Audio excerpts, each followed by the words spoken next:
right, let's jump right into one of the most, and I mean most, misunderstood personality disorders out there. Today, we're going to get personal. We're looking at a story about living with Narcissistic Personality Disorder, or NPD, and exploring the huge paradox at its core. This is the question that our source material kicks everything off with. And it's such a powerful one, isn't it? It just forces you to stop and think past the obvious stuff, the bragging, the way they always bring the conversation back to themselves. What if all that arrogance, is just a mask for something else entirely? What if it's actually a desperate defense mechanism? And boom! This quote gets right to the heart of it. This is the big idea.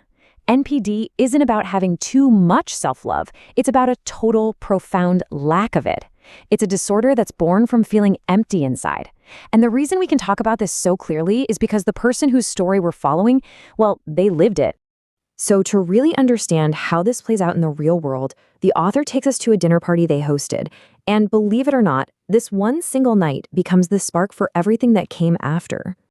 Okay, so picture this. A dozen people sitting around a table. The food's good, conversation is flowing. But there's a pattern. Someone starts talking about their job, and our author immediately jumps in with a story about their own career. Someone else mentions a health issue, and bam, here comes a story about their own health. The thing is, it wasn't even malicious. It was just automatic, like breathing. And then it happened. At the end of the night, a good friend pulls them aside and just says this, super quietly, not trying to be mean. But that simple, devastating observation just cut through everything. They tried to laugh it off, But that one sentence, it planted a seed that just could not be ignored. So that one comment led to a very long, sleepless nights, which sparked this whole journey of figuring things out. It led to understanding what NPD really is, way beyond all the stereotypes we see on TV and online. So let's start with the official clinical definition. You can kind of think of it as a three-part engine. First, you've got grandiosity. That's this big, inflated sense of your own importance. Second, there's this bottomless, desperate need for admiration from other people.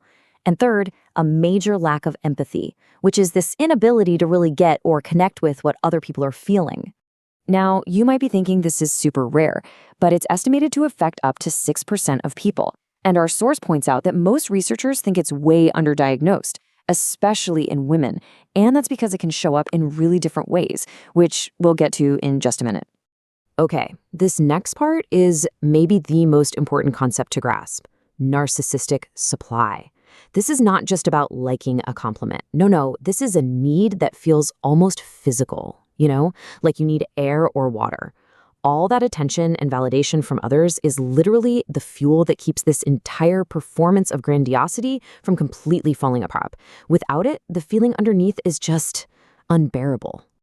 So to actually get a diagnosis, a person has to meet 5 out of 9 very specific criteria.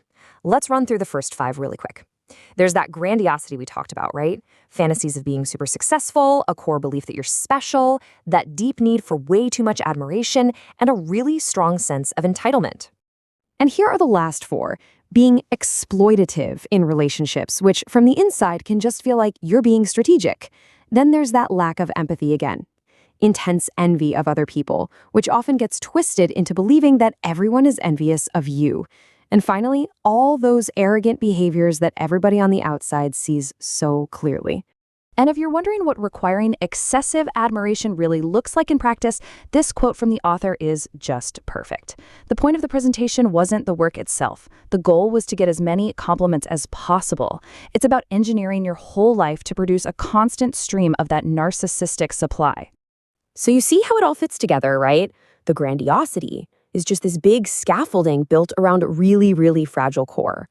The admiration is the fuel that keeps that scaffolding from collapsing. And the whole system is so busy just maintaining itself that there's literally no energy, no bandwidth left over to actually connect with another person. Okay, this is a really important distinction that a lot of people miss. NPD does not always look the same. There are 2 main ways it can show up. So on one hand, you've got the classic overt narcissist. That's the loud, charming, center of attention person we all picture. But then there's the covert or vulnerable type. This person might actually seem shy or insecure. They get their narcissistic supply by telling stories of victimhood, feeling like the world just doesn't get how special they are. So they have different styles, but the engine underneath is exactly the same. So you have to wonder, right? Where does something like this even come from? Well, our source is pretty clear. NPD doesn't just pop up out of nowhere. It's almost always a solution that a child came up with to solve some kind of impossible problem. So one way it can develop is through what's called excessive idealization. This is a kid who's constantly told they're special, a genius, destined for greatness. Their achievements get all the praise, but their normal, regular human self is never really seen or accepted. So they learn to become a performance because that's what seems to earn them love. And what's wild is that the second pathway is pretty much the total opposite, a childhood of neglect or constant criticism where love always had strings attached. In this case, the child builds that grandiose self as a shield, a defense, to survive the absolutely crushing feeling of being fundamentally unlovable. Now, understanding where it comes from can help us have empathy, for sure. But it doesn't change the fact that real, genuine recovery is incredibly difficult. It's rare. And let's look at why that is. For the author, the big turning point was when their partner of 4 years finally left.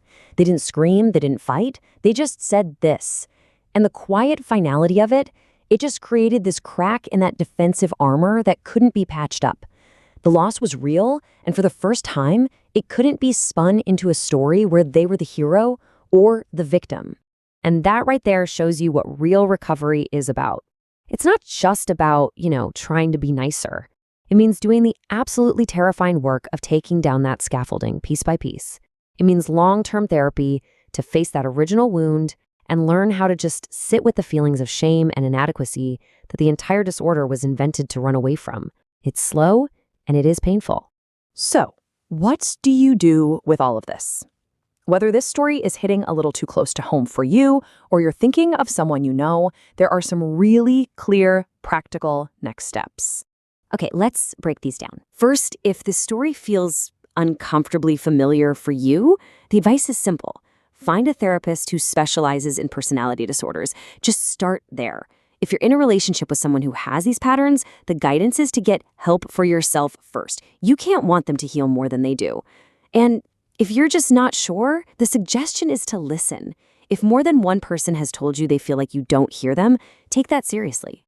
And this is where we zoom all the way out. This is the big idea our source leaves us with. I mean, think about it.